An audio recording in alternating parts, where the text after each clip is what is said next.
Salam alaikum, j'espère que vous allez très bien.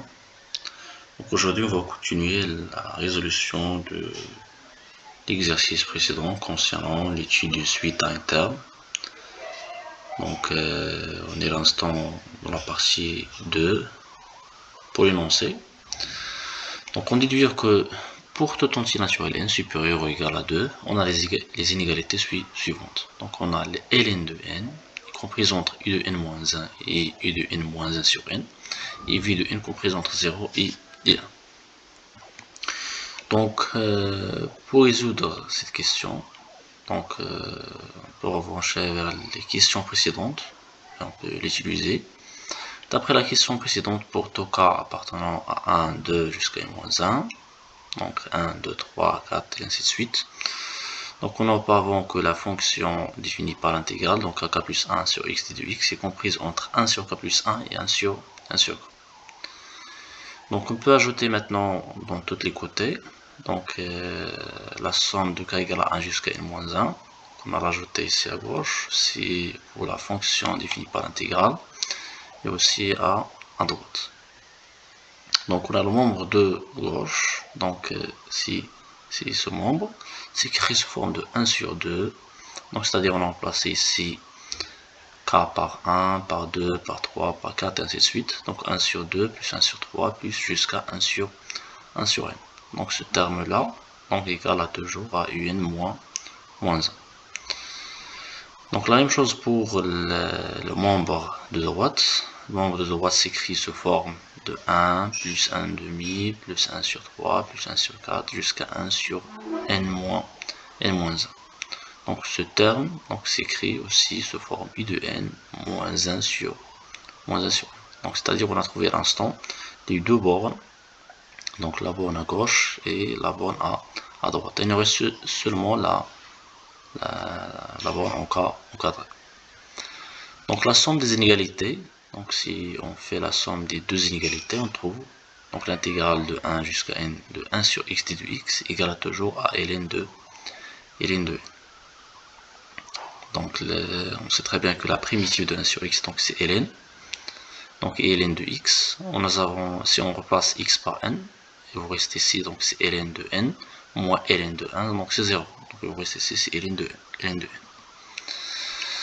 Alors par convention, on peut trouver que ln de n est comprise entre i de n-1 et i de n-1 sur n. Parce qu'on a trouvé que la somme définie par l'intégrale égale à toujours à ln de n. Si ce terme-là est égal à n-1, ainsi ce terme à droite est égal à n-1 sur n. Donc, à partir de l'inégalité, on peut déduire que, donc pour la deuxième question, c'est de P, on peut déduire que ln de n, on a premièrement ln de n est comprise entre i de n-1 et i de n-1 sur n. Donc, par convention, on peut diviser cette inégalité sur deux parties. La première partie concernant que ln de n est toujours supérieur à n-1, ou si ln de n est toujours inférieur ou égal à n-1 sur n. Donc d'après la première partie, donc on peut extraire l'inégalité suivante. On a i de n moins ln de n inférieur ou égal à 1, ainsi que 1 sur 2n, de la même manière, 1 sur 2n, 1 sur n est inférieur ou égal à n moins ln de n. Et comme v de n égale à un moins ln de n, on a v de n est comprise toujours entre 1 sur n et 1. Et on sait très bien que 1 sur 2n est toujours supérieur à 0. Donc par convention, on obtient que v de n est comprise entre 0 et 1. Donc cette inégalité est toujours vraie pour n égale à 1, car si on remplace le premier terme de la suite v de n par 1, on trouve v de 1 égale à 1 moins ln de 1, ln de 1 égale à 0, donc il nous reste ici 1. 1, c'est un élément appartenant à l'intervalle d'étude. C'est l'intervalle 0,1. Pour la question 3a, il est demandé de montrer que pour tout entier naturel n non nul, on a v de n plus 1 moins v de n, c'est-à-dire la différence entre le terme concernant la monotonie de suite. On a 1 sur n plus 1 moins l'intégrale de n plus 1 sur x d de x. Donc pour résoudre cette partie, on a v de n plus 1 moins v de n égale à un plus 1 moins ln de n plus 1 moins un moins ln de n. C'est-à-dire on a remplacé v de n plus 1 par sa valeur. Aussi on a remplacé v de n par sa valeur. Donc ici en revanche, et on fait quelques égalités ici. Donc on a un plus 1 moins i de n.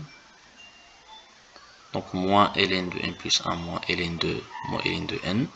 Donc c'est la même formule qu'on a auparavant. Seulement on a remplacé ici le terme ln plus 1 par u de n et aussi u de n par ln plus 1. On sait très bien que cette partie, donc il nous donne 1 sur 1 plus 1 moins, donc on a ln plus 1 moins ln de n, il nous donne toujours l'intégrale de n plus 1 sur x d de x. Donc pour la question 3b, il demandait aussi de calculer ou bien de déduire le sens de variation de la suite v de n. Donc on a d'après la question 2a, pour notre entier naturel n non nul, on a 1 sur n plus 1 est inférieur ou égal la fonction définie par l'intégrale de n à n plus 1 de 1 sur x d de x. Donc par convention, on peut dire que 1 sur n plus 1 moins la fonction définie par l'intégrale de n à n plus 1 sur x d de x est toujours inférieur ou égal à 0. Donc d'après la question 3a, on a donc que v de n plus 1 moins v de n est inférieur ou égal à 0. C'est-à-dire on a étudié ici la montagne de la suite v de n. Donc par conséquent, la suite v de n est toujours décroissante.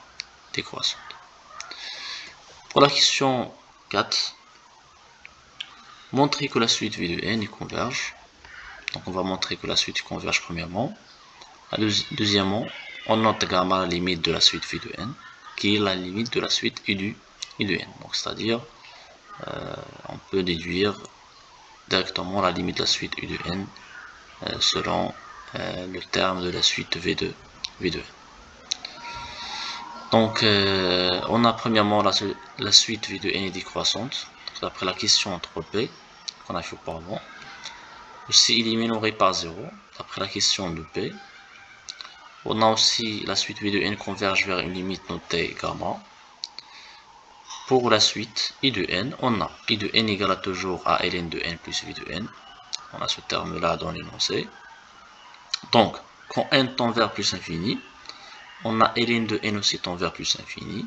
Et la suite, la limite de la suite v de n tend vers gamma. Donc, aussi gamma, on peut dire que c'est une constante.